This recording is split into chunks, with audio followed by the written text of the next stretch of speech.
అంటే ఒక మతపరమైనటువంటి ఉద్దేశాలు కలిగించే ప్రయత్నం చేస్తా ఉన్నారు. ఇంకొకటి జరిగింది. దాన్ని రాజకీయం చేయడానికి తప్ప భక్తిపరమైనటువంటి చర్యలు, భక్తిపరమైనటువంటి కార్యక్రమాలు లేనే లేవు. నేను ప్రధానంగా 2-3 అంశాలను డిమాండ్ చేస్తా ఉన్నాం. మా పార్టీ నాయకత్వాన్ని, ప్రభుత్వాన్ని కూడా కోరుతూ, అదేవిధంగా భారతీయ జనతా పార్టీ రాష్ట్ర అధ్యక్షుడు రామచంద్రరావు పాపం ఆయనకు నిన్ననే వాళ్ళ ఒక పార్లమెంట్ సభ్యుడు ఫుట్బాల్ తీసుకుపోయి వాళ్ళ పార్టీ ఆఫీసర్ ఇస్తాడు, మా బతికేందని అట్లున్నది వాళ్ళ పరిస్థితి.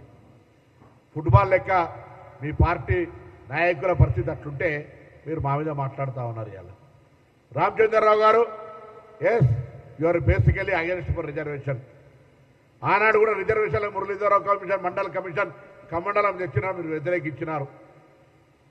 ఇటువంటి అన్ని అంశాల పట్ల పార్టీ నిర్ణయాలకు సంబంధించి మీ శాసనసభలో మీ శాసనసభ్యులు మద్దతు ఇచ్చినప్పుడు వాటికి కట్టుబడి ఉండే బాధ్యత లేదని అడుగుతున్నాను. ఇవాళ మహేష్ గౌడ్ గారు కోరినట్టుగా దొంగ ఓట్లకు సంబంధించిన అంశం లోపల, ఓటు చోరీ అంశం లోపల పార్టీ అధ్యక్షుడిగా లేఖ రాయండి, ఎన్నికల కమిషన్ గారిని డిమాండ్ చేస్తూ ఉన్నాం.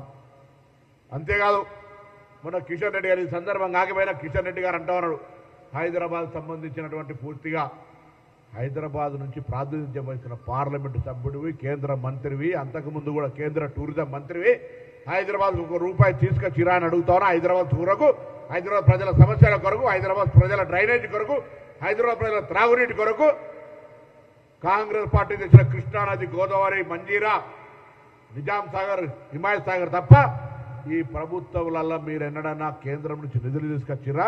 గత 10 సంవత్సరాలు టీఆర్ఎస్ ప్రభుత్వం తీసుకొచ్చిందా? రాజకీయాలు మాట్లాడేది మస్తు మాట్లాడతారు.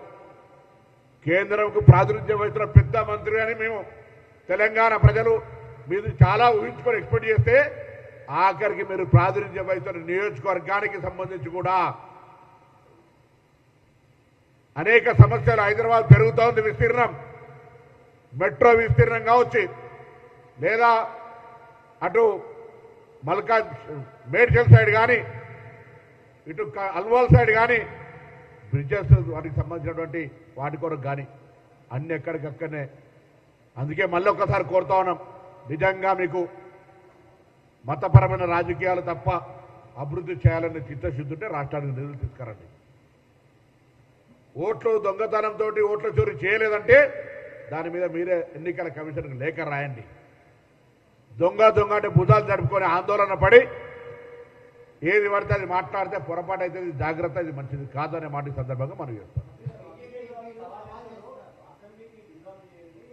అసెంబ్లీకి దీనికి ఏం సంబంధం అబ్బా? మళ్ళీ అందుకే కదా దొంగ అంటే భుజాలు జరుపుకొని నువ్వు మొత్తం మేము అడుగుతున్నటువంటి మాట, రాహుల్ గాంధీ గారు దేశవ్యాప్తంగా, ముఖ్యంగా బీహార్ రాష్ట్రంలో, కర్ణాటక రాష్ట్రంలో ఓటు చోరీకి సంబంధించి ఆధారాలతోటి ఆరోపిస్తే ప్రజలంతా అనుకుంటా ఉన్నారు ఎన్నికల కమిషన్ భారతీయ జనతా పార్టీ ఏజెంట్గా మారిందని, అనుబంధ సంస్థగా మారిందని అనుకుంటా ఉన్నారు. ఇలా విచారణకు ఆదేశించాల్సిన వాళ్ళు రాహుల్ గాంధీ గారి మీద చర్యలు తీసుకుంటూ ధమ్కి ఇస్తా ఉన్నారు. రాహుల్ గాంధీ గారు అంటే దేశం మొత్తం ఉన్నది. అదే మాట ప్రదేశ్ కాంగ్రెస్ అధ్యక్షుడు మేమందరం కూడా గంగాధర మీటింగ్లో ఉన్నాం. మా పార్లమెంట్ నియోజకవర్గం చొప్పదండి నియోజకవర్గంలో జరిగినటువంటిది. ఒకటే మాట అన్నారు, ఇక్కడ బండి సంజయ్ కూడా దేవుడి పేరు మీద గెలిచినాడు, భారతీయ జనతా పార్టీ దేవుడిని రాజకీయాలకు వాడుకుంటా ఉంది, ఇక్కడ ఓటు చోరీ జరిగి ఉండే అవకాశం ఉంది, జరిగి ఉండొచ్చు, ఆ ఓటు చోరీ మీద వీళ్ళు గెలిచి ఉండొచ్చు అంటే మేము అట్లా గెలవలేదని చెప్పు, గెలిచుంటే విచారణ చేయమని ఎన్నికల కమిషన్ అడుగు, అసెంబ్లీ రద్దు చేయమంటే మూర్ఖంగా ఇదేం పద్ధతి? భారతీయ జనతా పార్టీలంతా మీరు పార్లమెంటు సభ్యులుగా ఆ ఓటు చోరీతో గెలవలేదని ప్రూవ్ చేసుకోండి ఆరోపణను.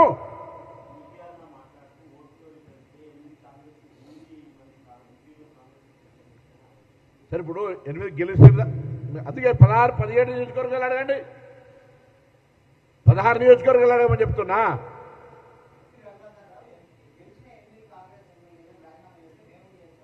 నేను రాజీనామా చేయమని అనలే ఇప్పుడు కూడా. మేము అన్నామా? ఆయన 100 అంటాడు, ఆయనకి ఏమున్నది?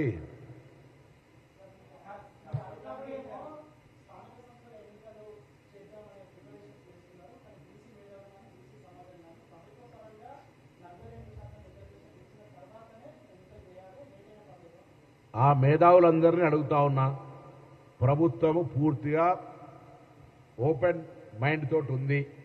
మేమే ప్రభుత్వంలో మంత్రులతో సహా ముఖ్యమంత్రి గారితో సహా అందరం కూడా 42% ప్రభుత్వం పక్షాన ఇవ్వడానికి ఢిల్లీకి వెళ్ళినా అభిషేక్ సింఘ్వి గారిని కలిసినా ఇతర న్యాయ సలహాలు తీసుకున్నా వాళ్ళ మేధావులందరూ కొద్దిగా పోయి ఎక్కడైతే ఫైల్ పెండింగ్ ఉందో అక్కడ ఒత్తిడి చేసి భారతీయ జనతా పార్టీ నాయకులు